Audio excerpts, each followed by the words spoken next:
या माध्यमातून करू। तिथे मुंबईतल्या वाहतूक कोंडीचा प्रश्न खासदार रवींद्र वायकर यांनी थेट दिल्ली दरबारी मांडण्याचा इशारा दिलेला आहे।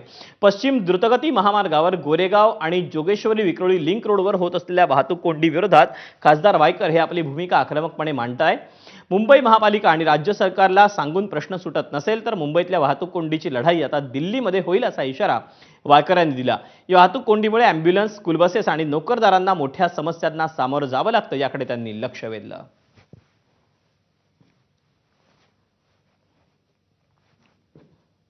ट्रॅफिकच्या बाबतीमध्ये जर तिथे गाड्यामध्ये उभ्या राहिल्या असतील, टपऱ्या असतील, आणखी काही गोष्टी असतील, शाळा आणि कॉलेजचा वेळ आपण थोडंसं 5-10 मिनिटं मागे पुढे करून ती ट्रॅफिक आपल्याला दूर करता येत असेल, उभे राहायच्या इथे होणाऱ्या जंक्शनला ट्रॅफिक अडथळे असतील ते काढले पाहिजे। आणि जोगेश्वरी विक्रोळी लिंक रोडचा तर सर्रास हे आहे की एनएससीच्या इथे अनेक प्रदर्शनं होतात आणि त्याचा त्रास जोगेश्वरी आणि पवई वगैरे जाणाऱ्या लोकांना फार होतोय।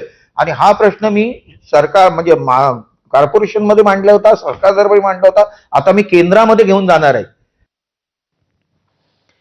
ताडदेव, नागपाड आणि मुंबई सेंट्रल रेल्वे स्थानक या परिसरांना जोडणाऱ्या उड्डाणपुलाचं लोकार्पण आज मुख्यमंत्री देवेंद्र फडणवीस यांच्या हस्ते संपन्न